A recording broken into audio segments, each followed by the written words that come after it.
પૃથ્વીરાજ ચૌહાણ એક મહાન રાજા અને યોદ્ધા જેમણે 12મી સદીમાં ભારતના રાજસ્થાનમાં રાજ્ય કર્યું.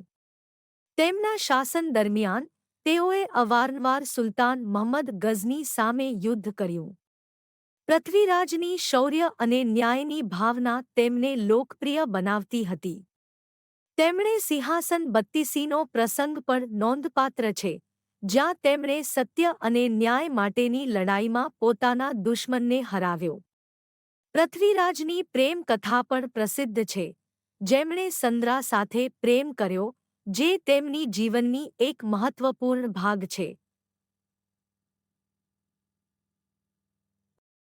તેમની કવિતાઓ અને શાયરીઓએ પણ તેમને એક સાંસ્કૃતિક આઇકન બનાવ્યું.